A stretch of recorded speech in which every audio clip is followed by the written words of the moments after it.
चलो यार अपन शुरू करते हैं फिर ना। ठीक है, सब जो छूटेगा वो खुद समझेंगे। पहली चीज ना हम एकदम बेसिक से शुरू करते हैं। ऑडिबल है ना, आवाज आ रही है? पहले तो ये बताओ। Yes sir. ठीक है, तो हम एकदम बेसिक से शुरू करते हैं कि हमारा टॉपिक कैसा है या क्या है। पहली चीज तो हम बेसिक समझे तो आईटी कंपनीज क्या है, पहले तो हमें ये समझना है कि what are the types of IT companies. ठीक है, तो first thing keep in mind ना कि आईटी कंपनीज जो है वो दो टाइप की मिलेंगी। The one is known as the service based company. पहले हमारे पास एक सर्विस बेस्ड कंपनीज होंगी and the second one is known as the product based company. Second हमारी कौन सी होंगी? प्रोडक्ट बेस्ड कंपनीज होंगी। ठीक है, सर्विस बेस्ड कंपनीज क्या होती है? Service based companies are basically making the software, they are developing the software for the client. ठीक है, इनके क्लाइंट्स होंगे और ये अपने क्लाइंट के लिए क्या डेवलप करेंगे? सॉफ्टवेयर डेवलप करेंगे। फॉर एग्जाम्पल अगर अगर हम बात करें टीसीएस की, ठीक है, तो TCS is the example of the service based companies. तो टीसीएस के पास क्या होगा? टीसीएस के पास कोई एक क्लाइंट जाएगा, फॉर एग्जांपल फ्लिपकार्ट गया, फॉर एग्जांपल अमेजोन गया, उसने बोला कि भाई हमारे लिए एक सॉफ्टवेयर डेवलप कर दो।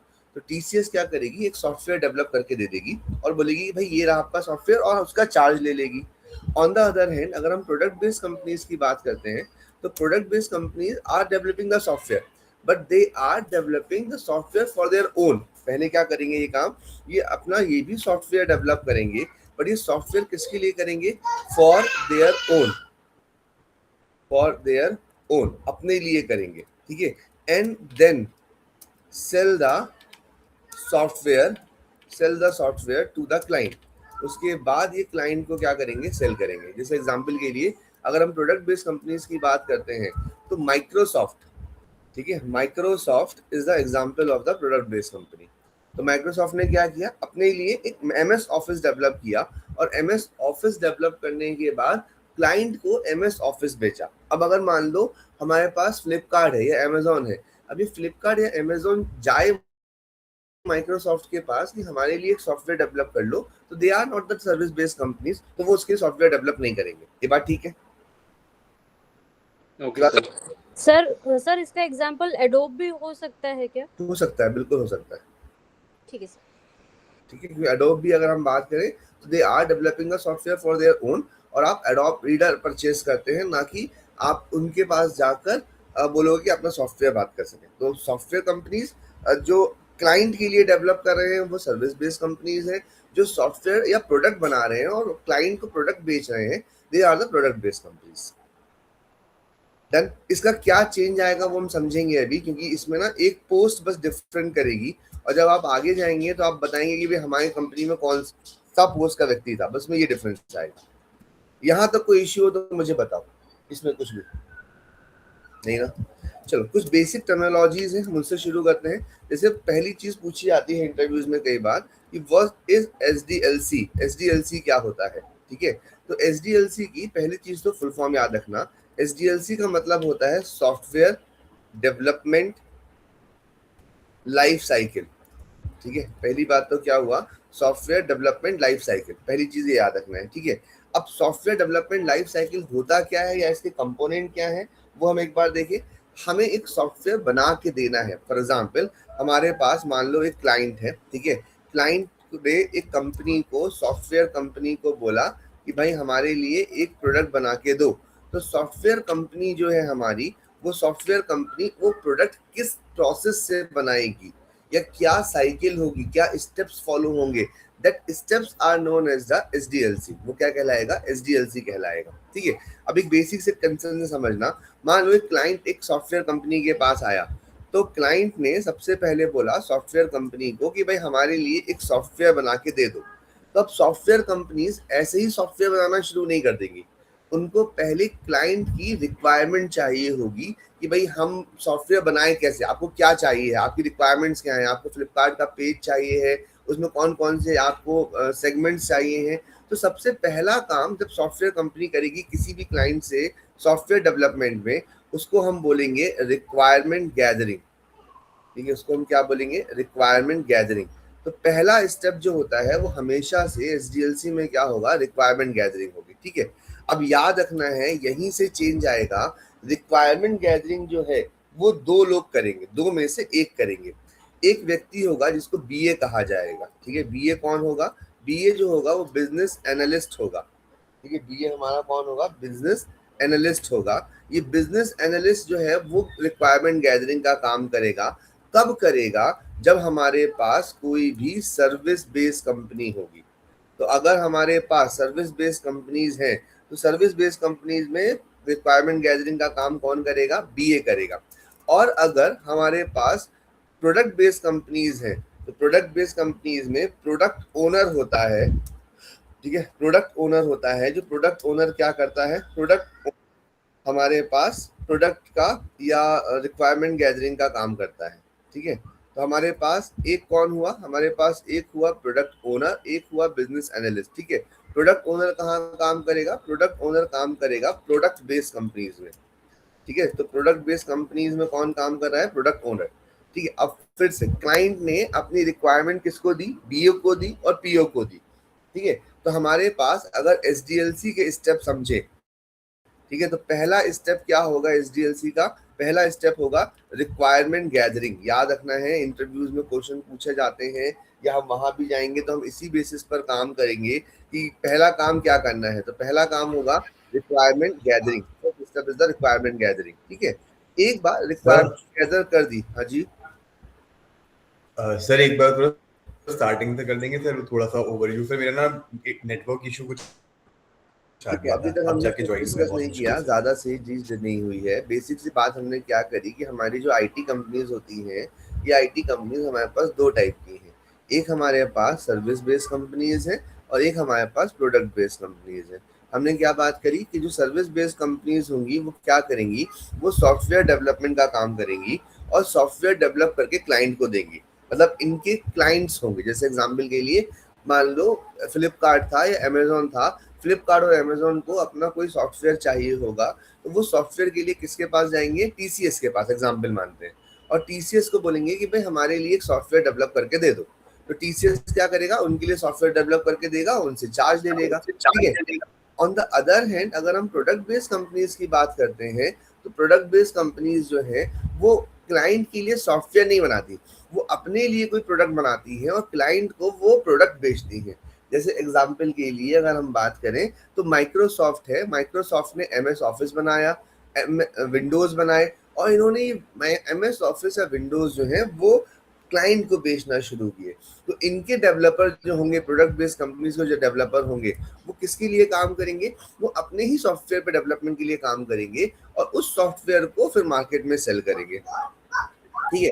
फिर हमने बोला कि भाई जो भी हमारा पहला स्टेप है सॉफ्टवेयर डेवलपमेंट का, उस साइकिल को हम बोलते हैं एसडीएलसी। इंटरव्यूज में ना अगर आप ऑटोमेशन या टेस्टिंग के इंटरव्यूज में जाएंगे तो आपसे पहले ही क्वेश्चन पूछा जाता है व्हाट इज एसडीएलसी। तो first you need to tell कि SDLC is a software development life cycle. Software development life cycle का मतलब हुआ सॉफ्टवेयर बेसिक से, शुरू से, फर्स्ट डे से डिलीवरी के डे तक क्या काम हो रहा है उसमें, that is known as software development life cycle, ठीक है। अब हम बात कर रहे हैं, मान लो हमारे पास एक क्लाइंट है, क्लाइंट सॉफ्टवेयर कंपनी के पास गया और सॉफ्टवेयर कंपनी से बोला कि भाई हमारे लिए एक सॉफ्टवेयर डेवलप करके दे दो, ठीक है। अब उस केस में हमारा जो क्लाइंट था उसकी कुछ रिक्वायरमेंट होगी। अब ये रिक्वायरमेंट जो है वो अपनी कंपनी को बताएगा कि भाई हमें क्या क्या करना है, कैसे कैसे करना है। तो उस काम को हम क्या बोलेंगे? Requirement gathering. तो एसडीएलसी का पहला स्टेप क्या होगा? रिक्वायरमेंट गैदरिंग होगा, पहली चीज, ठीक है। दूसरा याद रखना है कि रिक्वायरमेंट गैदरिंग जो है वो दो में से कोई एक व्यक्ति करेगा, या तो ये बीए करेगा या तो ये पीओ करेगा, ठीक है। बीए कब करेगा? बीए पोस्ट कौन से कंपनीज में होगी? जो सर्विस बेस्ड कंपनीज होंगी। पीओ पोस्ट कौन सी कंपनीज में होगी? प्रोडक्ट बेस्ड कंपनीज में होगी, ठीक है। तो अगर हम सर्विस बेस्ड कंपनीज में हैं तो हम बोलेंगे बिजनेस एनालिस्ट जो रिक्वायरमेंट गैदरिंग का काम करता है। अगर हम प्रोडक्ट बेस्ड कंपनी में हैं तो हम बोलेंगे प्रोडक्ट ओनर जो है वो रिक्वायरमेंट गैदरिंग का काम करता है। तो एक बार रिक्वायरमेंट गैदरिंग का काम हो गया तो एसडीएलसी का पहला स्टेप क्या हुआ? Requirement gathering. यहाँ तक कोई डाउट तो मुझे बताओ। सर अभी तक बस इतना ही हुआ है? हाँ अभी इतना ही हुआ है, ठीक है सर। ठीक है। और किसी को कोई डाउट नहीं? बढ़िया। अब समझना, एक बार रिक्वायरमेंट गैदर होके आ गई तो हम सीधे डेवलप करना शुरू नहीं कर देते हैं, ठीक है। हम क्या करते हैं? हम एक डिजाइनिंग फेज बनाते हैं। डिजाइनिंग फेज का मतलब हम क्लाइंट को बताते हैं कि भाई आपका जो ऐप है या एप्लीकेशन है वो कुछ इस तरीके से दिखाई पड़ेगा, उसको डिजाइनिंग फेज कहा जाएगा। तो पहला काम हो गया रिक्वायरमेंट गैदरिंग। उस रिक्वायरमेंट गैदरिंग के बेसिस पर हमने एक डिजाइन बनाया, डिजाइन क्लाइंट को दिखाया और क्लाइंट से पास कराया। ठीक है, क्लाइंट ने बोला कि भाई ठीक है, ये डिजाइन ठीक है, ऐसा ही दिखना चाहिए, हमें ऐसा बना दो। जैसे एक एग्जांपल समझे, हम एक बेसिक एग्जांपल है फ्लिपकार्ट से समझे। फ्लिपकार्ट मान लो टीसीएस के पास गया था। ठीक है, फ्लिपकार्ट मान लो टीसीएस के पास गया था और टीसीएस को बोला कि हमारे लिए एक वेब पेज डेवलप कर दो। ठीक है, टीसीएस ने बोला कि ठीक है भाई, देखो आपका वेब पेज ऐसे दिखेगा, यहाँ ऊपर फ्लिपकार्ट लिखा हुआ होगा, यहाँ एक ट्रैवल होगा, यहाँ पे सर्च बार होगा, फिर यहाँ पर अलग अलग फंक्शनैलिटी, हम इनको फंक्शनैलिटी बोलेंगे, अलग अलग फंक्शनैलिटी होंगी, फॉर यू होगा, फैशन होगा, मोबाइल होगा, फिर यहाँ पर ऐसे फोटोज रन होती रहेंगी। ठीक है, तो वो बोला हाँ भाई ठीक है, ये बेहतर है, ऐसा ही बना दो। तो ये क्या हुआ, डिजाइनिंग फेज। डिजाइनिंग फेज जैसे ही पास हुआ वैसे ही इसका नेक्स्ट स्टेप शुरू हो जाएगा, जिसको हम क्या बोलेंगे, इम्प्लीमेंटेशन फेज। तो नेक्स्ट स्टेप हमारा क्या होगा, इम्प्लीमेंटेशन फेज। ठीक है, तो एक बार रिक्वायरमेंट गैदरिंग हो गई, रिक्वायरमेंट गैदरिंग के बाद डिजाइनिंग हो गई, डिजाइनिंग के बाद इम्प्लीमेंटेशन शुरू हो गया। अब इम्प्लीमेंटेशन हुआ, मान लो सॉफ्टवेयर बन गया, आधा बना, अब उसको टेस्ट भी तो करना है कि भाई टेस्ट करके कि ठीक ठाक चल रहा है कि नहीं चल रहा है। तो हमारे पास जो नेक्स्ट फेज बनता है उसको हम क्या बोलते हैं, टेस्टिंग फेज। तो नेक्स्ट फेज हमारा क्या होगा, टेस्टिंग फेज। ठीक है, एक बार टेस्ट हो गया, टेस्ट में पता चल गया कि भाई जो चीज बनी थी वो as per the client requirement ही बनी थी। क्योंकि वो as per the client requirement बनी है तो ये ठीक है, हम इसको आगे पास कर सकते हैं। तो हम क्या करेंगे, उसको डिलीवर्ड फेज हो जाएगा या डिलीवरिंग फेज हो जाएगा। तो हम उस फेज, उस एप्लीकेशन या सॉफ्टवेयर को क्या कर देंगे, डिलीवर कर देंगे। ठीक है, एक बार डिलीवर कर दिया तो अब वो किसके पास चला गया, क्लाइंट के पास। अब मान लो कुछ और इश्यूज आते हैं तो हम उसको आगे क्या करते हैं, मेंटेनेंस फेज में बात करते हैं। और मेंटेनेंस फेज में हम उसको हमेशा मेंटेन करने का काम करते हैं। तो अगर हम एसडीएलसी की बात करें तो आपको जब पूछा जाए एसडीएलसी क्या है, तो आप बताओ SDLC software development life cycle. फिर पूछे आपसे कि एसडीएलसी के अलग अलग स्टेप्स बता दीजिए, तो आप बताएंगे requirement gathering designing phase, implementation phase, testing phase, delivered phase और मेंटेनेंस फेज। यस, यहाँ तक कोई इशू? No sir. बढ़िया। अब देखना, हम जो जॉब अपनी ढूंढ रहे हैं वो हम ये फोर्थ फेज में ढूंढ रहे हैं, जिसको हम टेस्टिंग फेज कहेंगे। ठीक है, हमारा काम ना रिक्वायरमेंट गैदरिंग का है, ना डिजाइनिंग का है, ना इम्प्लीमेंटेशन का है, हमारा काम है टेस्टिंग का।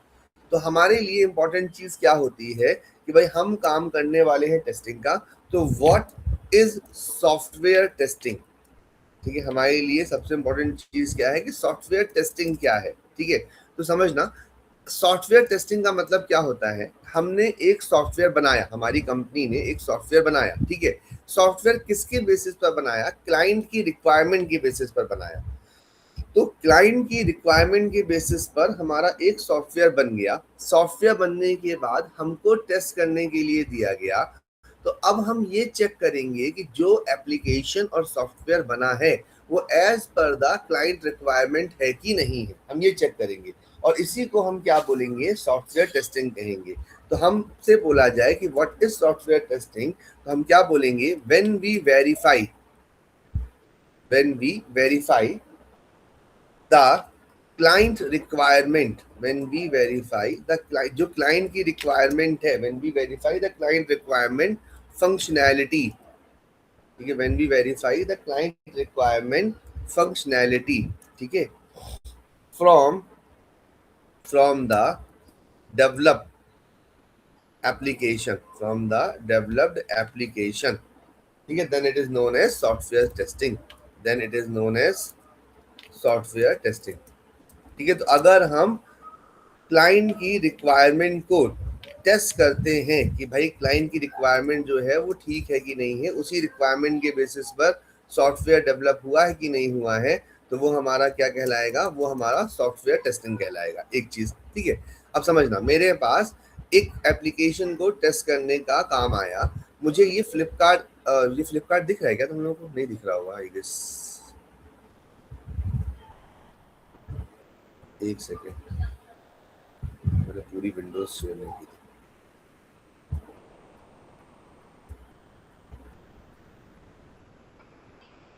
ठीक है, अब हो रहा होगा। अब देखना, मेरे पास एक काम आया कि मुझे ये फ्लिपकार्ट का जो एप्लीकेशन है इसको टेस्ट करना है, ठीक है। तो मैंने क्या किया, मेरे को बोला गया कि ये फैशन वाला जो है, मोबाइल वाली जो फंक्शनैलिटी है, देखो ये फैशन लिखा हुआ, मोबाइल लिखा हुआ, सर्च लिखा वाला जो पोर्शन है, these all are the functionality. हम इसको क्या वर्ड यूज करेंगे, फंक्शनैलिटी वर्ड यूज करेंगे। तो मानो मेरे पास अलग अलग फंक्शनैलिटी है, तो मुझे काम दिया गया कि इन फंक्शनैलिटी को चेक करो कि क्या ये फंक्शनैलिटी सही जगह पे है और सही काम कर रही है।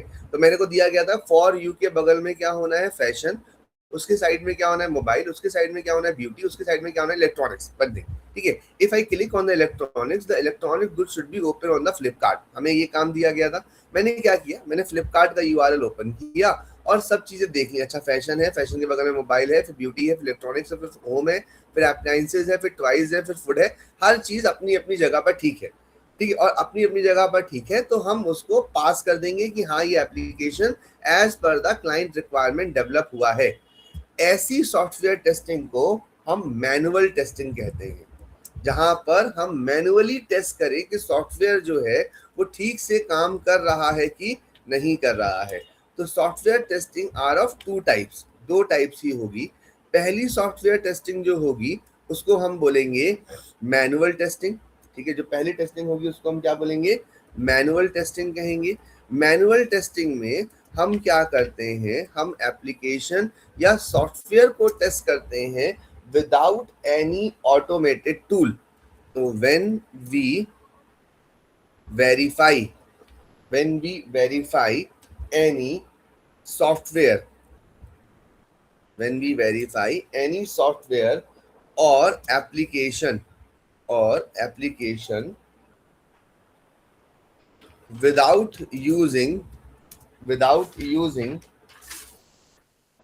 any automated tool, is known as manual testing. क्या कहलाएगा, मैनुअल टेस्टिंग कहलाएगा।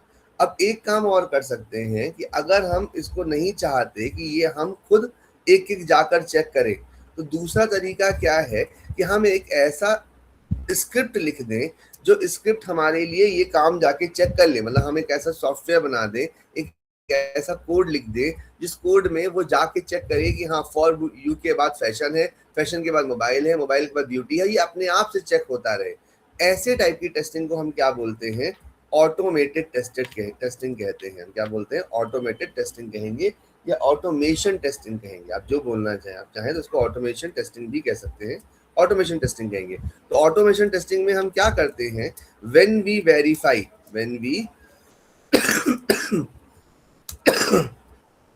verify any software or application by using the automated tool को यूज करके अगर हम बात करते हैं, then it is known as automation testing. तो उसको हम क्या बोलते हैं, ऑटोमेशन टेस्टिंग कहते हैं, ठीक है।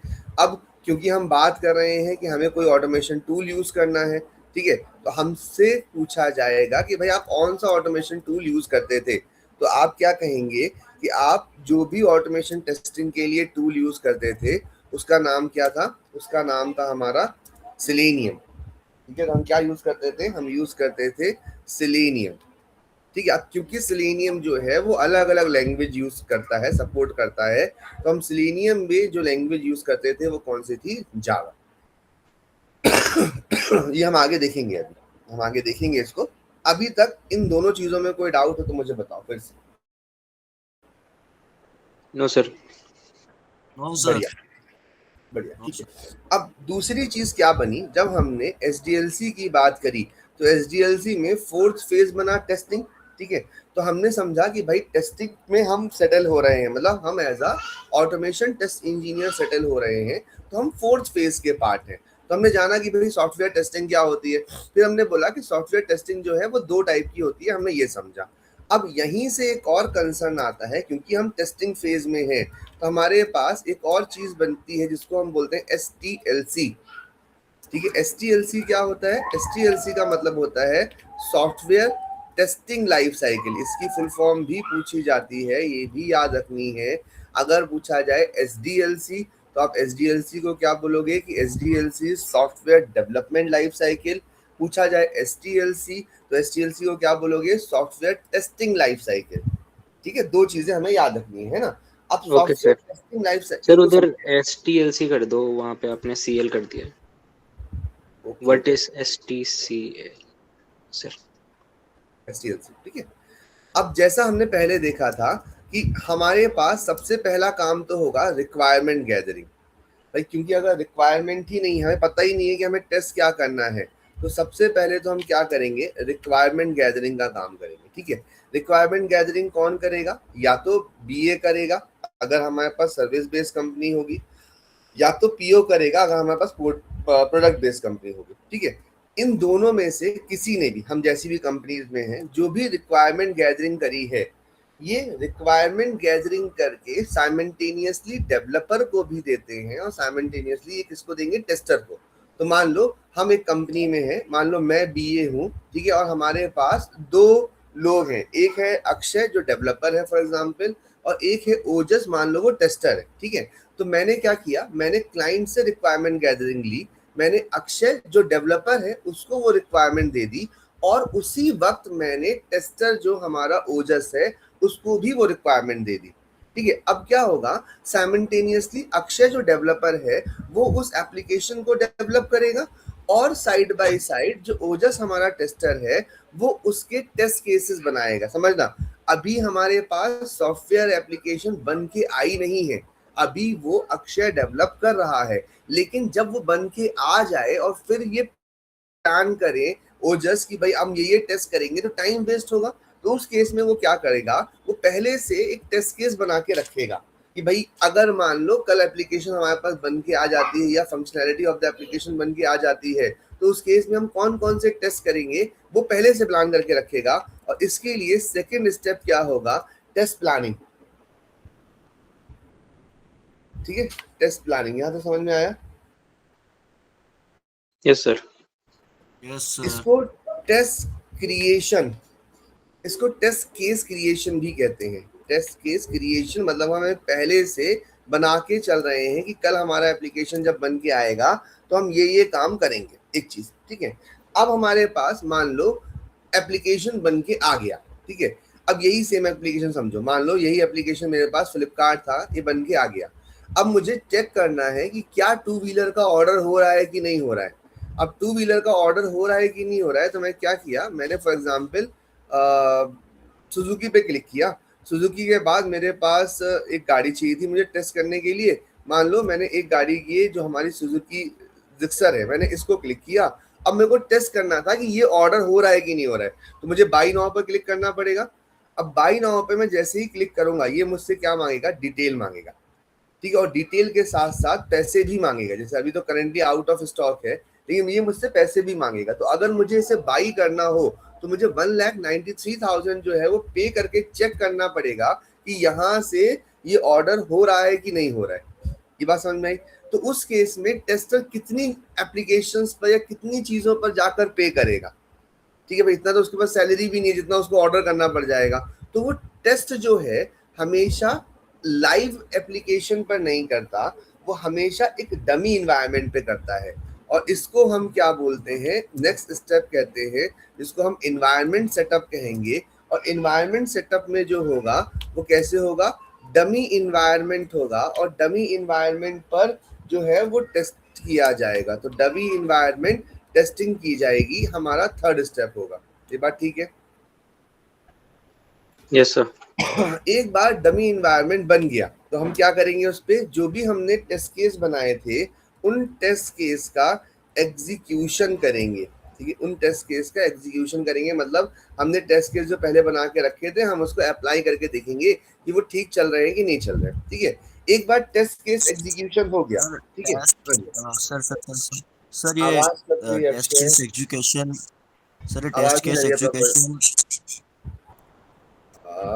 सर मैं बोल किसी रहा को आ रही है था आवाज ये क्या? टेस्ट केस एग्जीक्यूशन मतलब उसमें ट्राई करके देखेंगे।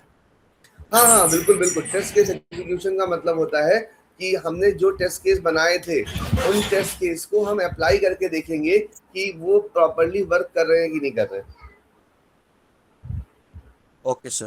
ठीक है। अब मानो मैंने टेस्ट केस का एग्जीक्यूशन किया, अप्लाई करके देखा, और कोई ऐसी फंक्शनैलिटी है जो प्रॉपर्ली वर्क नहीं कर रही है, ठीक है। जैसे एक एग्जांपल समझो, यही फ्लिपकार्ट था हमारा, हमने फ्लिपकार्ट पर फॉर एग्जांपल फ्लिपकार्ट छोड़ो, हम एक काम करते हैं, हम इस पे लिए एक और एप्लीकेशन देखते हैं, अमेजोन देखते हैं फॉर एग्जांपल। हमारे पास अमेजोन ई कॉमर्स वेबसाइट है, हमने इस पर क्लिक किया, ठीक। अब क्लिक करने पर मेरे पास एक फंक्शनैलिटी ओपन होनी चाहिए कि लॉगिन होना चाहिए। तो देखो लॉगिन फंक्शन कहाँ है,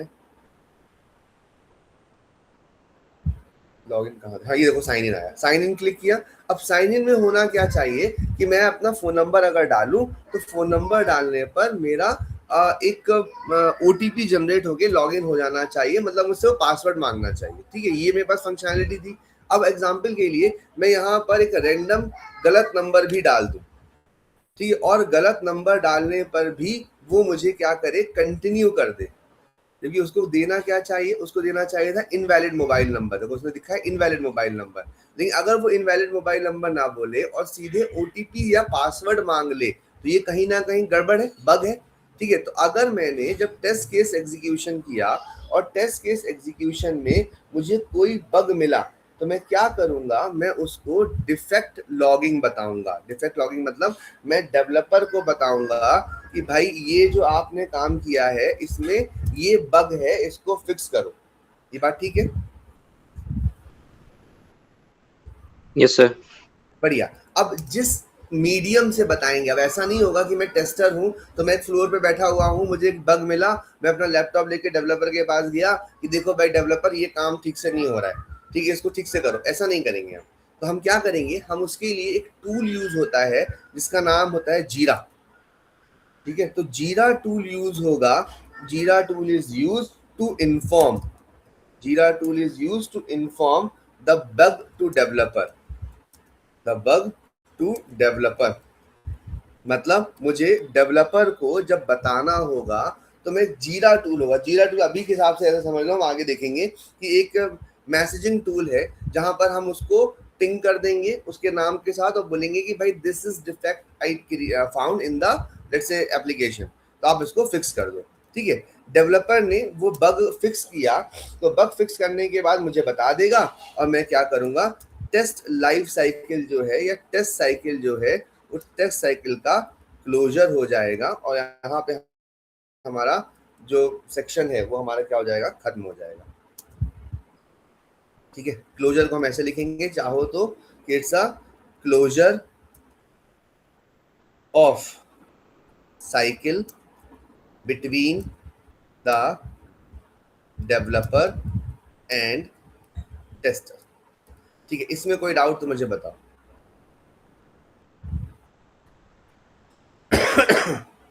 कोई डाउट नहीं है? बहुत सर 6th पॉइंट एक बार फिर से बता देना। देखो कैसा सर, एक होगा, बार फिर से डिफेक्ट बताइए ना, लॉगिंग जो प्लीज। है पूरा बता दूं फिर से। हाँ सर। देखो पहला काम कहाँ से शुरू हुआ था, रिक्वायरमेंट गैदरिंग। मैं टेस्टर हूँ, मुझे तो पता नहीं है कि काम कैसे हो रहा है, तो सबसे पहले काम क्या होगा, रिक्वायरमेंट गैदरिंग होगी। रिक्वायरमेंट गैदरिंग कौन करेगा, बीए करेगा या तो पीओ करेगा, ठीक है। बीए कब करेगा, जब सर्विस बेस्ड कंपनी होगी। पीओ कब करेगा, जब प्रोडक्ट बेस्ड कंपनी होगी। मैं बार बार बता रहा हूँ, बीए और पीओ याद रखना, गड़बड़ नहीं करना। सर्विस बेस्ड कंपनी में बीए होता है, प्रोडक्ट बेस्ड कंपनी में पीओ होता है। इसको ऐसे भी याद रख लेना, प्रोडक्ट बेस्ड कंपनी पी से शुरू होती है, पीओ पी से शुरू होता है, तो कंफ्यूजन मत करना, ठीक है। एक बार रिक्वायरमेंट गैदरिंग बीए या पीओ ने कर ली, वो क्या करेगा, साइमल्टेनियसली वही रिक्वायरमेंट डेवलपर को भी देगा और वही रिक्वायरमेंट टेस्टर को भी देगा। जब तक डेवलपर डेवलप कर रहा होगा, टेस्टर क्या करेगा, टेस्ट प्लान बना लेगा, ठीक है।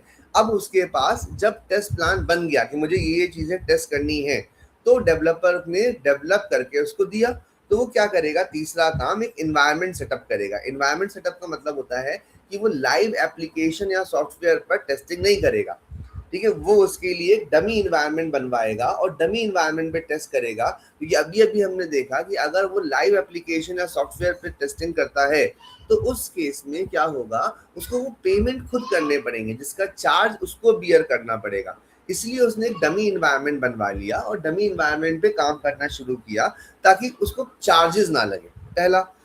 अब डमी इन्वायरमेंट बन गया, वो क्या करेगा, टेस्ट केस का एग्जीक्यूशन करेगा। टेस्ट केस का एग्जीक्यूशन मतलब जो उसने टेस्ट केस बनाए थे कि मैं लॉगिन फंक्शनैलिटी पर गलत नंबर डाल के देखूंगा, सही नंबर डाल के देखूंगा, लॉगिन हो रहा है कि नहीं हो रहा है ये चेक करूंगा, वो मेरा होगा टेस्ट केस एग्जीक्यूशन। अब मान लो टेस्ट केस एग्जीक्यूशन में मुझे कोई भी डिफेक्ट मिलता है तो वो डिफेक्ट मैं किसको बताऊंगा? डेवलपर को।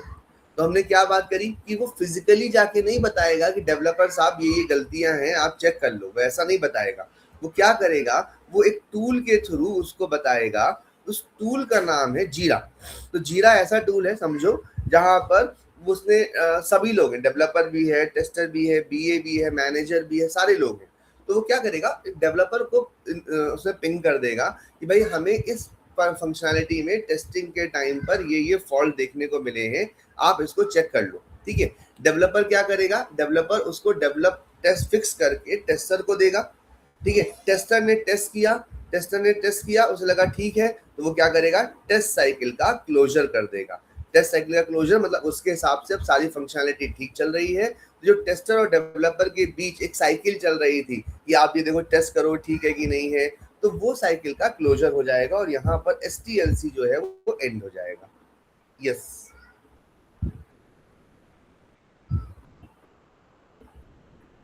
अभी क्या doubt? No sir, no doubt. बढ़िया। अब देखना, हमने जब ऊपर पढ़ा था तो हमारे पास SDLC में 4th फेज था, टेस्टिंग फेज।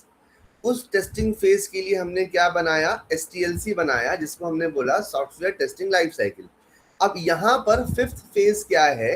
जिसको हम बोलेंगे डिफेक्ट लॉगिंग। ठीक है, और इस डिफेक्ट लॉगिंग के बेसिस पर हमारे पास एक और साइकिल बनेगी जो लास्ट साइकिल है, जिसको हम बोलते हैं व्हाट इज डिफेक्ट और बग लाइफ साइकिल। ठीक है, बग लाइफ साइकिल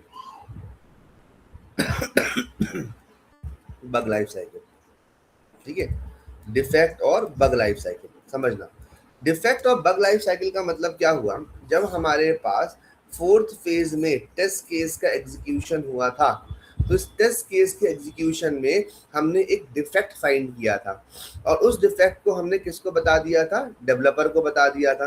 तो जब भी हम कोई भी डिफेक्ट फाइंड करेंगे, हम जीरा टूल में अ न्यू बग और डिफेक्ट नाम से क्वेरी को रेज करेंगे। ऐसा समझना, जब भी हम कोई भी बग या डिफेक्ट फाइंड करेंगे, हमारे पास जीरा टूल में एक फोल्डर होगा जहां पर हम क्रिएट कर देंगे कि हमने ये बग जो है या डिफेक्ट जो है वो हमने फाइंड किया है। इसको न्यू बग कहेंगे। पहली चीज, आपने एक न्यू बग क्रिएट कर दिया कि ये हमें बग मिला है, फिर हम क्या करेंगे? उसको असाइन करेंगे। ठीक है, और असाइन किसको करेंगे? हम असाइन करेंगे डेवलपर को कि भाई देखो ये बग मिला है हमें, आप इस बग को क्लियर करो, चेक करो। ठीक है, अब डेवलपर क्या काम करेगा? 3rd फेज हमें देखने को मिलेगा, डेवलपर उसको ओपन करेगा।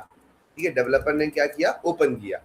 डेवलपर ने जब ओपन किया तो उसके पास अलग अलग 4 ऑप्शंस होंगे। ठीक है, पहला ऑप्शन होगा जिसको हम डिफर्ड कहेंगे। ठीक है, पहला ऑप्शन क्या होगा? जिसको हम डिफर्ड कहेंगे। दूसरा ऑप्शन होगा जिसको हम डुप्लीकेट कहेंगे।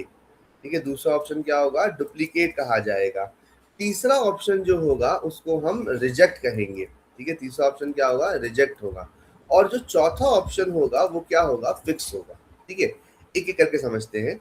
डिफर्ड का मतलब हुआ डेवलपर अगर कहे कि भाई जो चीज आपने आइडेंटिफाई करके दी है ये एक बग तो है, ठीक है, ये एक बग तो है, बट इसको हम नेक्स्ट वर्जन में फिक्स कर देंगे, यहाँ कोई बहुत मेजर कंसर्न नहीं हो रहा है उससे, तो इसको अभी इग्नोर कर देते हैं। ठीक है, तो ये क्या होगा? डिफर्ड का मतलब not a major defect, not a major defect. ठीक है, which effect the business, which affect the business. ठीक है, which affect the business and can be fixed in the next version. Next version में क्या कर दिया जाएगा? फिक्स कर देंगे। इसको हम क्या बोलेंगे? इसको हम बोलेंगे डिफर्ड। डिफर्ड समझ में आया? Yes sir. ठीक है। डुप्लीकेट का मतलब क्या होगा? डुप्लीकेट का मतलब है बहुत सारे टेस्टर काम कर रहे होंगे, ठीक है। मान लो मैंने एक डिफेक्ट को आइडेंटिफाई करके दिया, बग आइडेंटिफाई करके दिया, वही डिफेक्ट अक्षय ने भी आइडेंटिफाई करके दे दिया था, ठीक है। तो अब होगा क्या, डेवलपर के पास पहले से वो डिफेक्ट या बग पड़ा होगा, मैंने फिर से असाइन कर दिया, तो वो बोलेगा भाई ये डुप्लीकेट है, हमारे पास पहले से है, अभी हम इसको फिक्स करने पे काम कर रहे हैं, इसको हम डुप्लीकेट कहेंगे, ठीक है। फिर तीसरा हमारे पास क्या होगा, रिजेक्ट। रिजेक्ट का मतलब क्या हुआ, हो सकता है टेस्टर से गलती हो गई हो, बट टेस्टर ने टेस्ट करते टाइम देखा नहीं, उसको लगा ये बग है बट बग नहीं है, तो रिजेक्ट के केस में क्या बोलेगा, डेवलपर बोलेगा, डेवलपर ने बोला it is not a bug, ये एक बग नहीं है, ठीक है। तो उसको क्या बोलेगा, वो बग नहीं है, गलती हो गई है आपसे, और फिर रिजेक्ट कर देगा, ठीक है। तीसरा काम क्या होगा कि मैंने जो भी बग बताए थे, तो डेवलपर उस बग को, जो डेवलपर है वो उस बग को क्या करेगा, फिक्स कर देगा, बग को फिक्स कर देगा, और फिक्स करके मुझे इन्फॉर्म कर देगा कि भाई ये बग जो है वो फिक्स हो गया है, आप देख लो, ठीक है। अब एक बार अगर बग फिक्स हो गया, ठीक है, समझना, बग फिक्स हो गया, तो जो भी टेस्टर होगा वो टेस्टर क्या काम करेगा, उसकी रीटेस्टिंग करेगा। ऐसा नहीं कि डेवलपर ने बोल दिया कि भाई बग फिक्स हो गया है तो आप उसको मान लिए, वो क्या करेगा, उसकी रीटेस्टिंग करेगा। जब उसने रीटेस्टिंग करी, अब उसके पास दो ऑप्शन होंगे। पहला ऑप्शन रीटेस्टिंग में क्या होगा, पहला ऑप्शन रीटेस्टिंग में होगा कि जो बग है वो फिक्स हो चुका है, तो if the issue is resolve, अगर रिजॉल्व हो गया है तो उस केस में वो क्या करेगा, बग लाइफ साइकिल को क्लोज कर देगा। देखा ऊपर टेस्ट लाइफ साइकिल क्लोजर, तो बग लाइफ साइकिल क्या होगी, क्लोज कर देगा। लेकिन अगर मान लो बग जो है वो फिक्स नहीं हुआ है, ठीक है, if the issue is not resolve, अगर इश्यू रिजॉल्व नहीं हुआ है, ठीक है, रिजॉल्व नहीं हुआ है, तो फिर से वो क्या करेगा, उसको ओपन कर देगा, ओपन करने के बाद असाइन टू डेवलपर कर देगा, और फिर से ये साइकिल हमारी चलना शुरू हो जाएगी। यस, बताइए क्या समस्या है इसमें?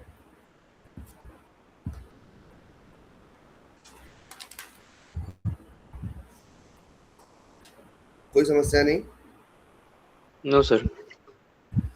ठीक है, अब हम एक काम करते हैं, हमको जब वहाँ टेस्टिंग करनी है, समझना, मेरे पास ये अमेज़न का पेज आया, ठीक है।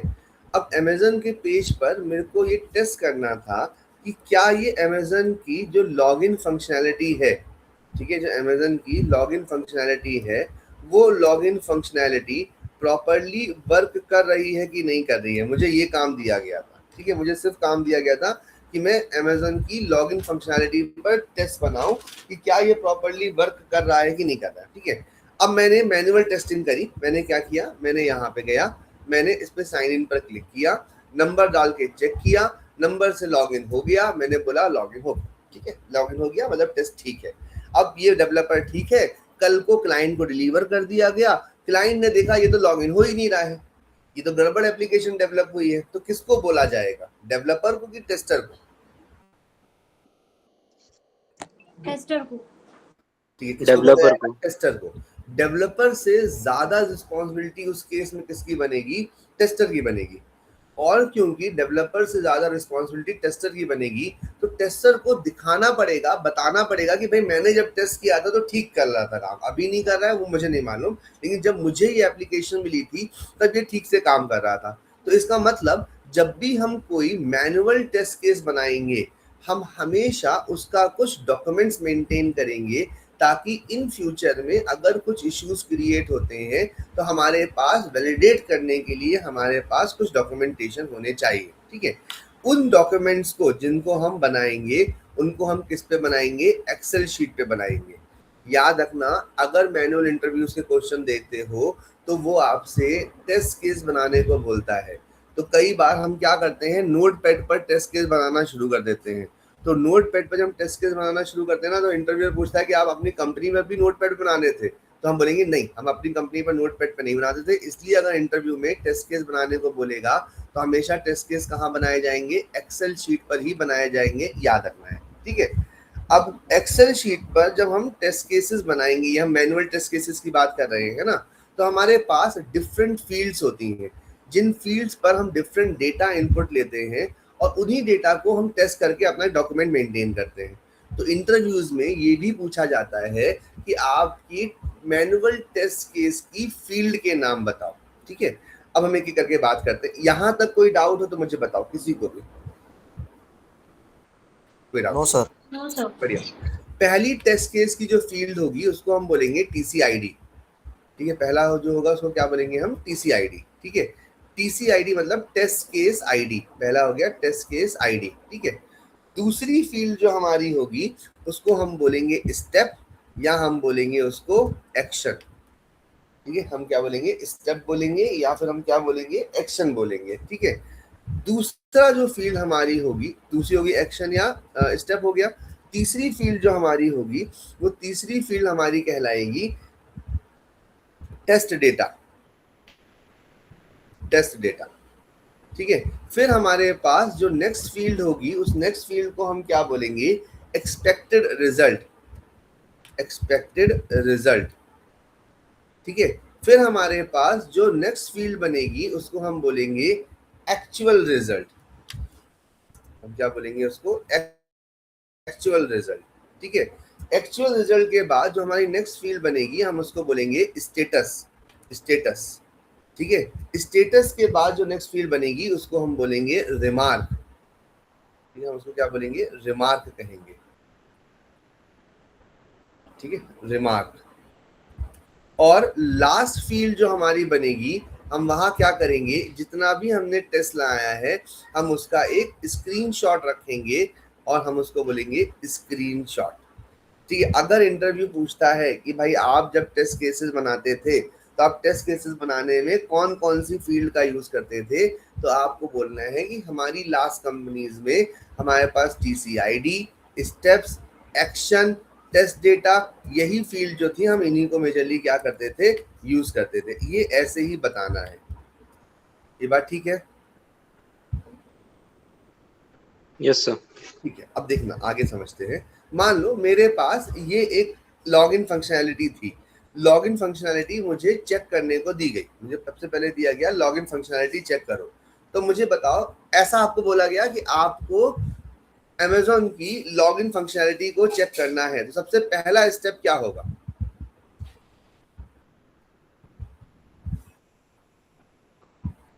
बोल दो भाई, सबसे पहला स्टेप क्या होगा? टू एंटर वैलिड आईडी और फोन नंबर।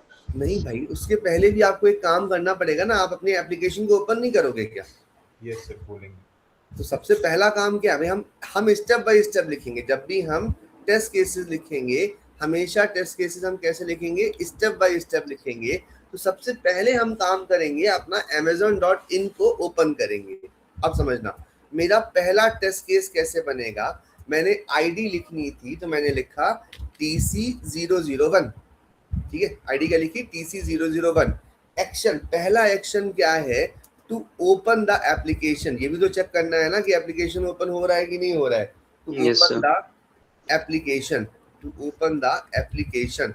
एप्लीकेशन को क्या करना है? ओपन करना है। ठीक है, अब एप्लीकेशन को अगर मुझे ओपन करना है तो मुझे क्या चाहिए उसके लिए? Test data. टेस्ट डेटा मतलब उसका यूआरएल चाहिए। तो मैं क्या करूंगा? मैं यहाँ से यूआरएल लूंगा, कंट्रोल सी करूंगा और यूआरएल को यहाँ पर पेस्ट कर दूंगा। ठीक है, तो मेरा यूआरएल आ गया। अब इस यूआरएल के आने के बाद हमारा एक्सपेक्टेड रिजल्ट क्या होना चाहिए? एक्सपेक्टेड रिजल्ट होना चाहिए कि landing page should be display. तो हम क्या लिखेंगे? लैंडिंग पेज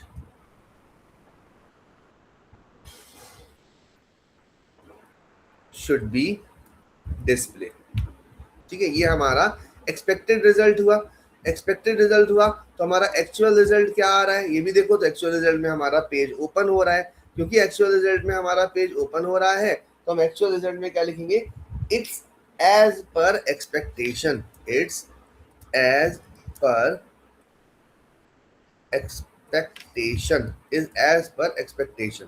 ठीक है, ये हमारी एक्सपेक्टेशन के बेसिस पर काम कर रहे हैं। इसको इट्स एज पर एक्सपेक्टेड ऐसा कर दो। ठीक है, अब जैसा बोला था वैसा ही हो रहा है तो हम क्या कर देंगे, पास। रिमार्क देने की कोई जरूरत नहीं है, स्क्रीनशॉट लेके स्क्रीनशॉट लगा देना। स्क्रीनशॉट मतलब ये हमारे पास पेज था, हमने इसका स्क्रीनशॉट लिया, स्क्रीनशॉट लेके हमने क्या किया, इसको अटैच कर दिया वहां पे। ठीक है कि भाई हाँ ये अटैच हो गया, ये स्क्रीनशॉट ले लोगे, स्क्रीनशॉट लेके ऐड कर दो, हो गया बात हमारा। स्क्रीनशॉट बाकी कैसे ऐड ऑन होगा वो मैं समझाऊंगा अभी। यहाँ तक समझ में आया इसको? Yes, sir. ठीक है, अब एक बार मेरे पास पेज ओपन हो गया तो दूसरा काम मुझे क्या करना है, लॉगिन पर या साइन इन पर क्लिक करना है, तभी तो मेरे पास ये पेज ओपन होगा। तो मेरा दूसरा टेस्ट केस जो बनेगा उसको हम क्या बोलेंगे, TC002। TC002 में क्या करना है, TC002 पे क्लिक बटन या साइन इन बटन पर क्लिक करना है। ठीक है, तो क्या करना है, to click on the login button, login button पर क्लिक करना है। ठीक है, अब जहां पर भी हम क्लिक करते हैं वहां पर हम कोई भी टेस्ट डेटा नहीं होता, तो हम यहाँ लिख देंगे नो टेस्ट डेटा, कोई टेस्ट डेटा नहीं है। ठीक है, अब एक्सपेक्टेड रिजल्ट यहाँ क्या है कि login window should be open, तो हमने क्या किया, login window should be open, login window should be open. ठीक है, एक्सपेक्टेड रिजल्ट क्या है, फुल ओपन हो गई है तो एज पर एक्सपेक्टेड, और हम इसको क्या करेंगे, पास कर देंगे। अब समझना, मान लो कहीं पर ऐसा हो कि हमारा अब ये लॉगिन विंडो ओपन नहीं हो रही है, तो हम इसको क्या करेंगे, फेल कर देंगे और बग को क्रिएट कर कर इन्फॉर्म कर देंगे डेवलपर को कि भाई यहाँ पर ये लॉगिन विंडो जो है वो ओपन नहीं हो रही है। ये बात समझ में आई? Yes, sir. ठीक है, अब देखो। सर हाँ जी, सर एक्चुअली सर ये जो टेस्ट केस फॉर्म था फर्स्ट आपकी आवाज कट रही है आपकी बहुत ज्यादा। सर जो टेस्ट केस था ना सर, फर्स्ट केस था, तो फर्स्ट हाँ केस के अंदर सर एक्चुअल रिजल्ट था, तो आपने लिखा था सर उसके यार लैंडिंग आवाज पेज नहीं आ रही है, फर्स्ट केस में क्या डाउट था? सर फर्स्ट केस में सर वो एक्सपेक्टेड रिजल्ट दिखना था सर, हाँ एक्सपेक्टेड रिजल्ट हाँ ठीक है ना, फर्स्ट एक्सपेक्टेड केस, रिजल्ट क्या? Landing page should be display sir, ये लिखा था आपने सर, तो ये थोड़ा समझा देना हाँ हाँ, प्लीज सर। देखो landing page should be display का मतलब क्या हुआ, मतलब जब मैं अपनी वेबसाइट को ओपन कर रहा हूँ, ये amazon.in डाल रहा हूँ, तो amazon.in डालने पर मेरे पास ये लैंडिंग पेज है, ये ओपन होना चाहिए, ये फ्रंट पेज ओपन होना चाहिए। ठीक, अगर ये ओपन नहीं हो रहा है तो हम क्या बोलेंगे कि ये गड़बड़ है भाई, कुछ बग है, और बग हम इन्फॉर्म कर देंगे। ओके सर, ठीक है, ओके फिर हमने दूसरा केस क्या किया था, दूसरे केस में हमने लॉगिन फंक्शनैलिटी पर क्लिक किया तो हमारा लॉगिन पेज ओपन हो जाना चाहिए, तो लॉगिन पेज ओपन हो गया। अब यहाँ पर मोबाइल नंबर मांग रहा है और ईमेल आईडी मांग रहा है। अब समझना टेस्ट केस कैसे बनेंगे। मैं पहली बार चेक करूंगा कि अगर मैं एक करेक्ट नंबर डाल रहा हूँ तो करेक्ट नंबर डालने पर मेरे पास कंटिन्यू होना चाहिए, करेक्ट नंबर डाला तो कंटिन्यू होना चाहिए, तो उस केस में मेरे पास एक OTP आ जाना चाहिए। ठीक है, यहाँ तो अकाउंट नहीं है तो ऐसा कर रहा है, ये तो OTP या पासवर्ड मांगना चाहिए। तो मेरा पहला टेस्ट केस बनेगा जहां मैं ये कहूंगा कि अगर मैं वैलिड नंबर डाल रहा हूं तो वैलिड नंबर डालने पर OTP सेंड होना चाहिए। ठीक है, तो हमारा टेस्ट केस क्या बनेगा, हम जिसको थर्ड टेस्ट केस कहेंगे, बोलेंगे TC003। TC003 में हम क्या बोलेंगे, to enter the valid mobile number. ठीक है, अब वैलिड मोबाइल नंबर, तो हम एक वैलिड मोबाइल नंबर दे देते हैं, कोई भी वैलिड मोबाइल नंबर 10 डिजिट का दे दो। ठीक है, अब एक्सपेक्टेड रिजल्ट क्या होना चाहिए, इससे एक्सपेक्टेड रिजल्ट होना चाहिए OTP should be send, OTP send होना चाहिए। अगर हो रहा है तो पास है, नहीं है तो बग है, हम क्रिएट कर देंगे। अभी हम मान लेते हैं इट्स एज पर एक्सपेक्टेशन और हम इसको पास मान लेते हैं। ये बात ठीक है? Yes, sir. अब हमें एक और चीज चेक करनी है कि क्या ये इनवैलिड मोबाइल नंबर पे तो लॉगिन नहीं दे रहा है, तो हम लिखेंगे TC004, हमारा चौथा टेस्ट केस, और हम लिखेंगे to enter the invalid number. हमने इनवैलिड नंबर डाला, अब इनवैलिड नंबर फॉर एग्जाम्पल हमने 1 2 3 4 5 6 7 8 9 0, ये भी 10 डिजिट है बट ये इनवैलिड नंबर है, तो क्या होना चाहिए? OTP should not be send, OTP should not be send, OTP send नहीं होना चाहिए। अगर सेंड नहीं हो रहा है तो हम बोलेंगे इट्स एज पर एक्सपेक्टेशन और हम पास बना देंगे, ठीक है। अब उस केस में हमारे पास एक और है, मान लो हम यहाँ पर वैलिड और इनवैलिड तो ठीक ही है, हम इसको खाली छोड़ देते हैं और खाली छोड़ के कंटिन्यू छोड़ देते, तब भी वो बोलेगा please enter the mobile number. तो हमारे पास एक थर्ड केस क्या बनेगा? TC005, और TC005 के लिए हमने क्या बोला? To keep the function blank, to keep the function blank. तो ब्लैंक मतलब हमारे पास डेटा कुछ नहीं है, तो यहाँ पर भी क्या होना चाहिए? OTP should not be send, ठीक है, और इट्स एज पर एक्सपेक्टेशन, ये भी हमारा क्या हो जाएगा? पास। ये बात समझ में आएगी? Yes sir. अब देखो यहाँ पर जो लॉगिन हो रहा है वो सिर्फ मोबाइल नंबर से नहीं हो रहा है, वो किससे हो रहा है? ईमेल आईडी से भी हो रहा है। क्योंकि ईमेल आईडी से भी हो रहा है तो हमारे टेस्ट केसेस किसके बनेंगे? अब ईमेल आईडी के, TC006। हम फिर से वही करेंगे, to enter valid mobile number, to enter invalid mobile number, to keep the function blank, और उनके फंक्शनल केसेस बना लेंगे। बताओ भाई क्या समस्या? सर ब्लैंक वाला तो सेम केस बनेगा ना? हाँ, ब्लैंक वाला सेम केस बनेगा। तो अगर आप मैनुअल टेस्टिंग में जाते हैं तो मैनुअल टेस्टिंग में आपको एग्जैक्टली यही काम करना पड़ेगा जो हमने ये सीखा है। आई गेस इसमें कोई डाउट नहीं होगा, ठीक है। इसका स्क्रीनशॉट ले लो यार, ये एक्सेल फाइल मैं ग्रुप में नहीं शेयर करूंगा, इसका स्क्रीनशॉट लेके रख लो ताकि ये आप आगे बना पाओ, ठीक है। एक चीज, दूसरी चीज, अब इसमें क्या करना है? इसमें एक होमवर्क करना है।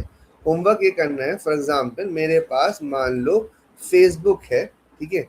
फेसबुक का मुझे एक लॉगिन फंक्शनैलिटी को चेक करना है, फेसबुक की लॉगिन फंक्शनैलिटी को चेक करना है, जिसमें मेरे पास दो चीजें हैं, ठीक है। एक मेरे पास मोबाइल नंबर और ईमेल आईडी मांग रहा है और उसके साथ पासवर्ड मांग रहा है, ठीक है।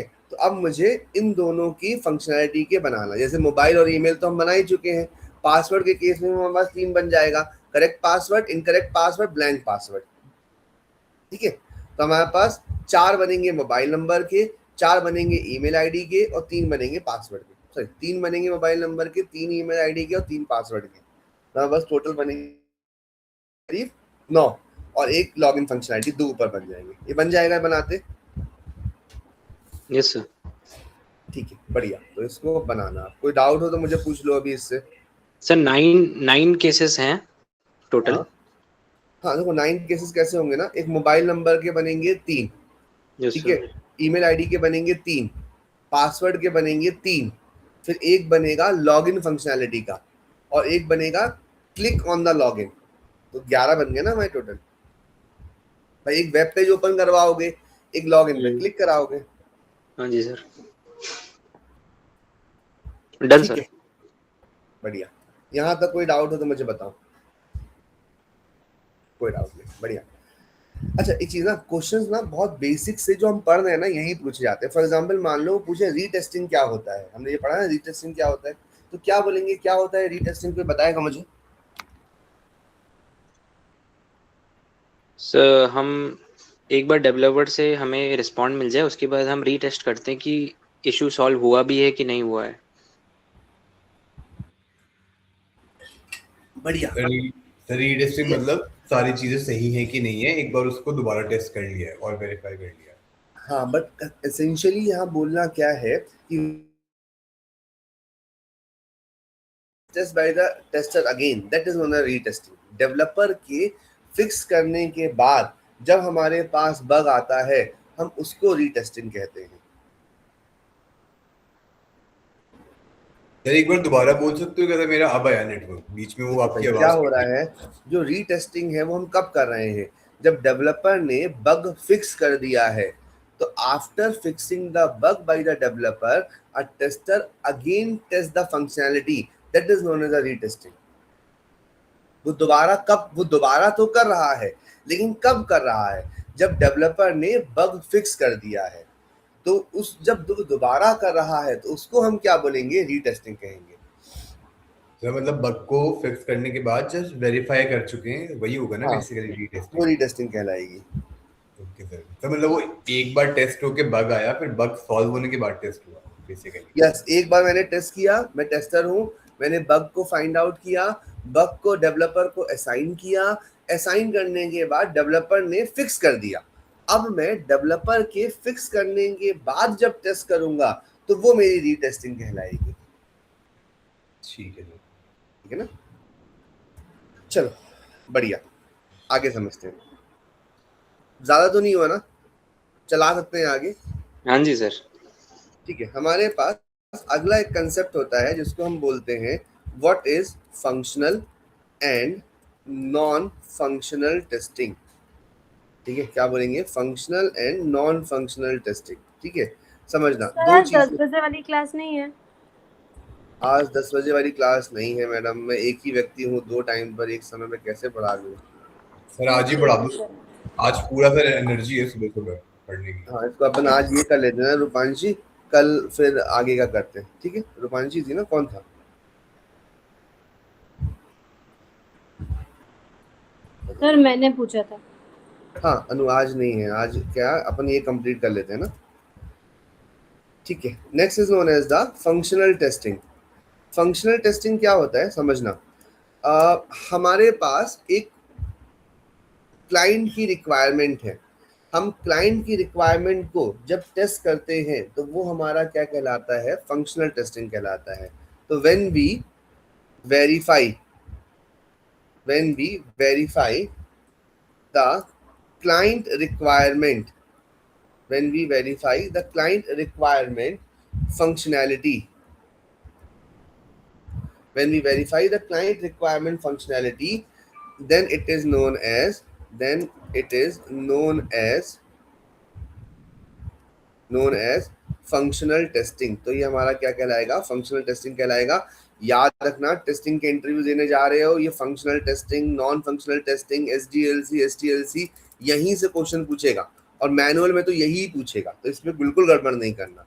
दूसरा कंसेप्ट हमारा होगा जिसको हम बोलेंगे नॉन फंक्शनल टेस्टिंग। दूसरे को हम क्या बोलेंगे, नॉन फंक्शनल टेस्टिंग।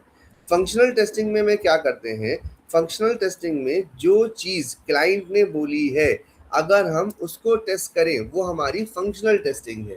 लेकिन अगर हम क्लाइंट के अलावा एप्लीकेशन का या वेब का बिहेवियर चेक करते हैं कि वो कितनी देर में ओपन हो रहा है, उसकी परफॉर्मेंस कैसी है, उसको सिक्योरिटी कैसी है, then that is known as the functional non functional testing. तो when we verify the behaviour of the application or software, then it is known as non functional testing. उसको हम क्या बोलेंगे, नॉन फंक्शनल टेस्टिंग कहेंगे। ठीक है, ये बात दोनों में समझ में आई? Yes sir. बढ़िया। अब नॉन फंक्शनल या फंक्शनल टेस्टिंग की हम बात करें तो फंक्शनल टेस्टिंग हमारे पास कुछ अलग टाइप्स की है। जैसे हमारी पहली फंक्शनल टेस्टिंग है वो हमारी कहलाती है यूनिट टेस्टिंग। पहली फंक्शनल टेस्टिंग क्या कहलाएगी, यूनिट टेस्टिंग कहलाएगी। ठीक है, सुनना अच्छे से। यूनिट टेस्टिंग का मतलब क्या होता है, डेवलपर ने एक एप्लीकेशन बनाई, एप्लीकेशन बनाकर वो सीधे टेस्टर को नहीं देगा, वो क्या करेगा, वो एक बार खुद टेस्ट करेगा कि जो उसने बनाया है वो ठीक बनाया है कि नहीं बनाया है। उसको हम क्या बोलेंगे, यूनिट टेस्टिंग कहेंगे। तो हम क्या बोलेंगे, unit testing will be perform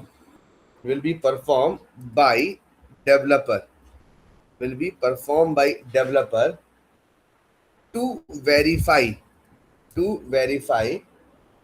their verify their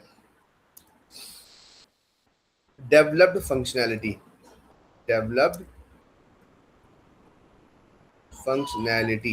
then that is known as the unit testing. ये बात समझ में आई?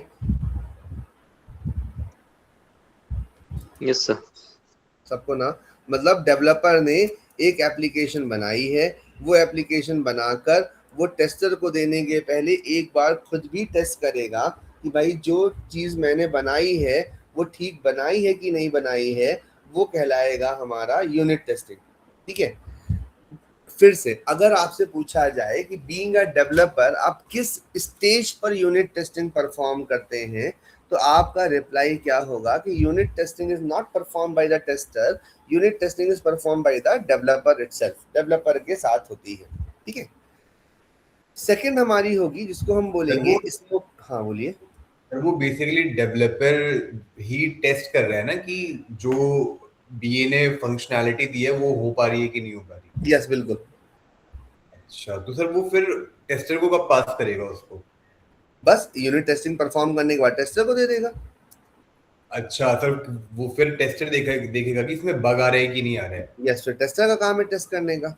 और सर फिर वो दोबारा पीछे भेजेगा जो हमने वो वाली टेस्टिंग पढ़ी थी जो आपने बताई थी। Yes, retesting. हाँ, रीटेस्टिंग। अगर बग आ गया तो वो रीटेस्टिंग के लिए भेजेगा। नहीं, अगर बग आ गया तो वो डेवलपर को क्या करेगा, असाइन कर देगा, और डेवलपर को असाइन करके बोलेगा कि भाई को ये बग आया है। डेवलपर क्या करेगा, हमने ऊपर देखा ना अभी, उसने असाइन किया, असाइन करने के बाद डेवलपर क्या करेगा, ओपन करेगा, ओपन करने के बाद मान लो उसने फिक्स किया, तो फिक्स करने के बाद हम टेस्टर क्या करेंगे, रीटेस्टिंग करेंगे। ठीक है सर, डन हो गया। डन ना सब कोई? ठीक है, सेकेंड हमारी क्या है, स्मोक टेस्टिंग, या हमारी क्या कहती है, build level testing. Smoke testing या बिल्ड लेवल टेस्टिंग, या हम इसको बोलते हैं surface level testing. Surface level testing, इसको हम क्या बोलेंगे, सरफेस लेवल टेस्टिंग। ठीक है, अब इसमें क्या होगा ये समझना, अभी पूरा एप्लीकेशन बनी नहीं है। ठीक है, हमारे पास एप्लीकेशन का कुछ कुछ पार्ट आया है, जैसे हमारे पास सिर्फ लॉगिन बना है, अभी आगे का पेज नहीं बना है, अभी सिर्फ लॉगिन बना है। तो हम क्या करते हैं, जितने पार्ट हमारे बने होते हैं हम सिर्फ उसको टेस्ट करें, वो हमारी कहलाएगी स्मोक टेस्टिंग। और क्योंकि स्मोक टेस्टिंग है तो हम इसमें सिर्फ क्या करेंगे, पॉजिटिव फ्लो 12.5। स्मोक टेस्टिंग में हम क्या करेंगे, सिर्फ पॉजिटिव फ्लो को टेस्ट करेंगे। तो जब हम पॉजिटिव फ्लो को टेस्ट करते हैं तो उसमें छोटे छोटे मॉड्यूल्स जो है वो छोटे छोटे मॉड्यूल्स को हम टेस्ट करेंगे, वो भी पॉजिटिव फ्लो पर। ठीक है, तो स्मोक टेस्टिंग क्या होगी, स्मोक टेस्टिंग का मतलब होता है पहली चीज तो ये फर्स्ट लेवल टेस्टिंग है। पहली चीज तो ये क्या है, फर्स्ट लेवल टेस्टिंग है। फर्स्ट लेवल टेस्टिंग है done by the tester, done by tester ने, पहली चीज। दूसरी चीज, जब हम इसको वेरीफाई कर रहे हैं तो हम सिर्फ क्या वेरीफाई करेंगे, पॉजिटिव फ्लो को वेरीफाई करेंगे। When we verify the positive का मतलब क्या हुआ, जैसे अभी मैंने इनवैलिड मोबाइल नंबर डाल के देखा था, अब यहाँ हम इनवैलिड मोबाइल नंबर डाल के नहीं देखेंगे, हम सिर्फ वैलिड मोबाइल नंबर डाल के ही देखेंगे। Positive flow of the application, positive flow of the application to verify that build is testable, testable testable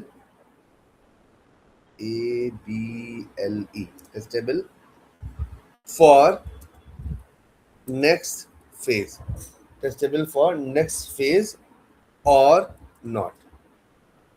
ठीक है, that is known as the smoke testing. समझ में आया स्मोक टेस्टिंग क्या? Yes sir. ठीक है, मतलब ये सरफेस लेवल है, याद रखना है। सर प्लीज एक बार वापस से रिपीट करिए ना। देखो स्मोक सर टेस्टिंग प्लीज एक बार फिर से रिपीट कीजिए। हाँ फिर से कर देता हूँ।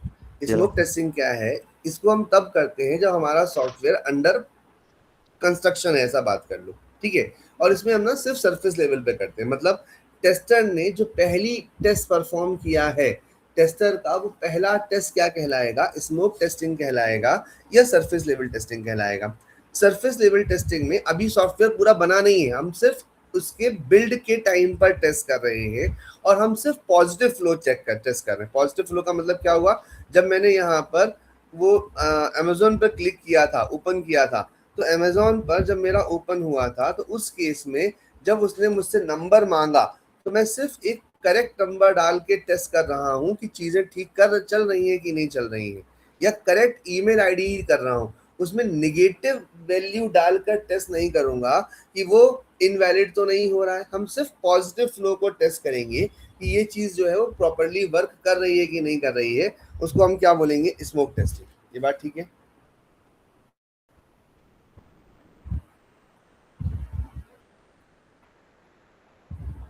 समझ में आया क्या? यस नहीं सर। आया? आ गया? बढ़िया। Yes sir, yes sir. Third हमारा है जिसको हम बोलते हैं सैनिटी टेस्टिंग। थर्ड हमारा क्या है, सैनिटी टेस्टिंग है।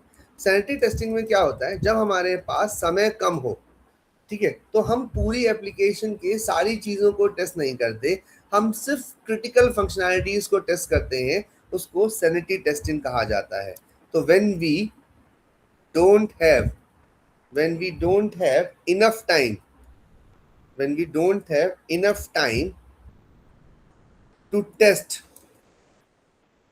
the complete application, पूरा एप्लीकेशन टेस्ट करने का समय नहीं है। So in that case we only check the critical function of the application। तो हम सिर्फ क्या करते हैं, क्रिटिकल फंक्शन को टेस्ट करते हैं। जैसे एग्जांपल के लिए मुझे अमेजोन चेक करना था, तो मैं चेक कर लूंगा लॉगिन हो रहा है कि नहीं हो रहा है, मैं चेक कर लूंगा कि हमारे पास वो ऑर्डर्स हो रहे हैं कि नहीं हो रहे हैं। हम सिर्फ क्रिटिकल फंक्शनैलिटीज को चेक करेंगे because we are running out of time. उसको हम क्या बोलेंगे, sanity testing. Yes, sanity testing में कोई इशू? No sir. बढ़िया। नेक्स्ट हमारे पास नेक्स्ट आता है जिसको हम बोलते हैं रीटेस्टिंग। तो अभी अभी हमने पढ़ा कि अगर हम रीटेस्टिंग की बात करते हैं तो रीटेस्टिंग क्या होता है, when we verify any functionality again after fixing the issue by the developer, then that is known as a retesting। ये तो अभी अभी हमने पढ़ाई था, इसमें तो कोई डाउट होना ही नहीं चाहिए। ठीक है, ये हो गया हमारी रीटेस्टिंग। रीटेस्टिंग के बाद हमारा जो नेक्स्ट टेस्टिंग होगी उसको हम बोलेंगे हमारी कौन सी टेस्टिंग है रीटेस्टिंग के बाद, रिग्रेशन टेस्टिंग। क्या कहलाएगा, रिग्रेशन टेस्टिंग। ठीक है, रिग्रेशन टेस्टिंग क्या होता है समझना। मान लो मेरे पास ये अमेजोन है, ठीक है, अमेजोन का फ्रंट पेज है, ठीक है, मेरे पास इनिशियली फंक्शनैलिटी थी ये for you, fashion, mobile, beauty, electronics, home appliances, ये सारी फंक्शनैलिटी थी। ठीक है, अब क्या हुआ, दिवाली आई, दिवाली पर दिवाली ऑफर आया, तो फ्लिपकार्ट ने बोला कि भाई मुझे दिवाली ऑफर देना है, तो यहाँ फॉर यू के पहले जो है वो एक दिवाली ऑफर का और फंक्शनैलिटी ऐड कर दो। ठीक है, डेवलपर ने क्या किया, फॉर यू के पहले फंक्शनैलिटी ऐड कर दी और ऐड करके दे दिया। अब हुआ क्या कि जब फॉर यू के पहले दिवाली ऑफर की फंक्शनैलिटी ऐड हुई तो फॉर यू फैशन की जगह शिफ्ट होगा, फैशन मोबाइल की जगह शिफ्ट हो जाएगा, ब्यूटी यहाँ, और ये आखिरी शिफ्ट होते होते फर्नीचर गायब हो जाएगा। बात समझ में आई? Yes sir. ठीक है, और ये क्यों हुआ, क्योंकि हमने इस फंक्शनैलिटी के रिलेशन में एक नई फंक्शनैलिटी ऐड कर दी थी। तो रिग्रेशन टेस्टिंग क्या बोलता है कि जब भी आप कोई नया चेंज इंट्रोड्यूस करें तो उसके रिलेशन में जो रिलेटिव फंक्शनैलिटी है उसको भी टेस्ट करना एसेंशियल है, और इसको हम क्या बोलेंगे, रिग्रेशन टेस्टिंग कहेंगे। ठीक है, इसको हम क्या बोलेंगे, रिग्रेशन टेस्टिंग कहेंगे। तो हम क्या बोलते हैं, whenever new change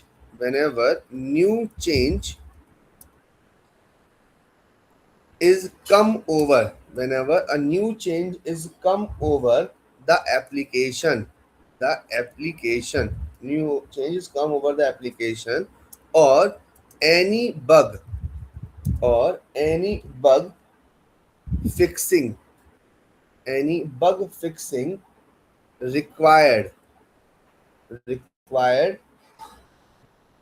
So in that case, we need to test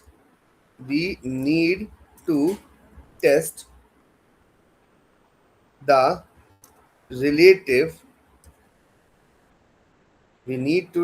relative functionality, ठीक है, relative functionality as well as the change functionality, change function. Then it is known as regression testing.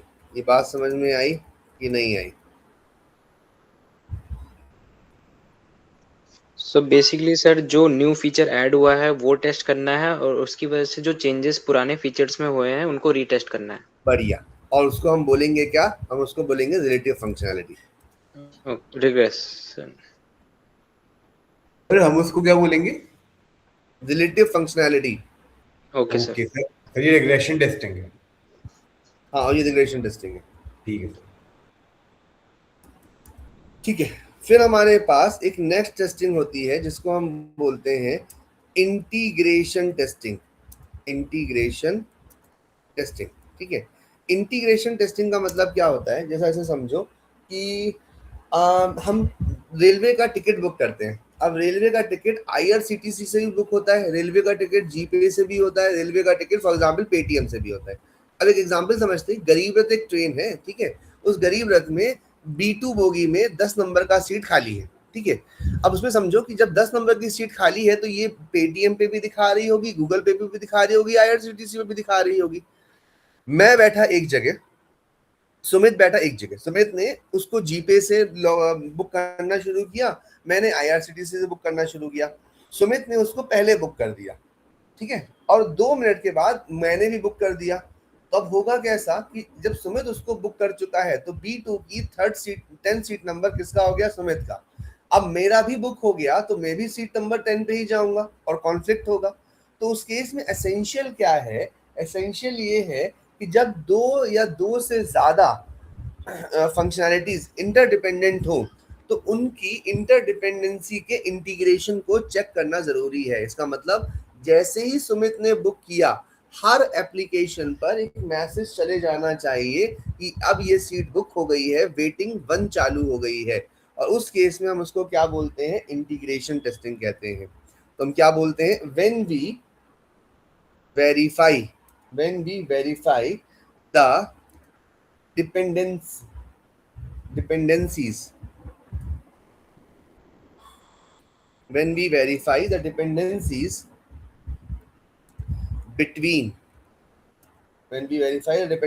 between two or more modules with each other, ठीक है, then it is known as integration testing. इसको हम क्या बोलेंगे, integration testing कहेंगे। यहाँ पर कोई डाउट तो मुझे बताओ। सर जो डाटा का रिफ्रेश रेट है वो हाई होना चाहिए कि एक जगह कोई चेंजेस है तो दूसरी जगह रिफ्लेक्ट हो जाए। बिल्कुल, और यही इंटीग्रेशन है। नहीं तो होगा कैसा ना कि हमने टिकट बुक कर ली और दूसरा उधर से टिकट बुक कर रहा है तो गड़बड़ हो जाएगी ना भाई। नेक्स्ट हमारे पास होता है जिसको हम बोलते हैं GUI टेस्टिंग, ठीक है। GUI टेस्टिंग का मतलब होता है ग्राफिक यूजर इंटरफेस। GUI का मतलब क्या हुआ, ग्राफिक यूजर इंटरफेस, ठीक है। ग्राफिक यूजर इंटरफेस मतलब सिंपल है, जो हमें दिख रहा है वो क्या उसी के अकॉर्डिंग है जो उसने क्लाइंट ने बोला था। जैसे एग्जांपल के लिए क्लाइंट ने बोला था फ्लिपकार्ट के पीछे येलो होना चाहिए, ऊपर ब्लैक होना चाहिए, ठीक है। फ्लिपकार्ट में जैसा बोला था कि हम इलेक्ट्रॉनिक्स पे क्लिक करें तो इलेक्ट्रॉनिक्स ओपन होना चाहिए। तो जो जीयूआई जैसा दिख रहा है, ग्राफिकल यूजर इंटरफेस का मतलब होता है जो जैसा दिखना है वैसा ही दिखना चाहिए, उसको हम क्या बोलेंगे, जीयूआई टेस्टिंग। तो when we verify user interface of the application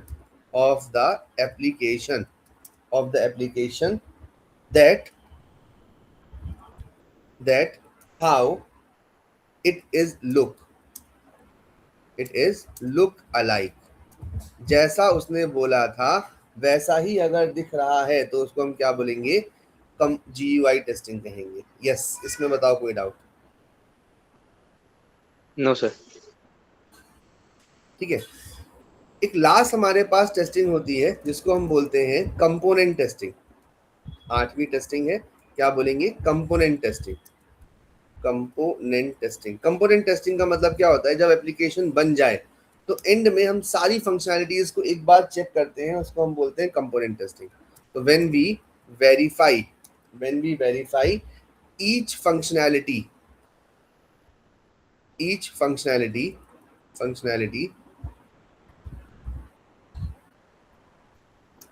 when we verify each functionality or module in detail, so it is known as component testing। yes भाई बताओ क्या इशू?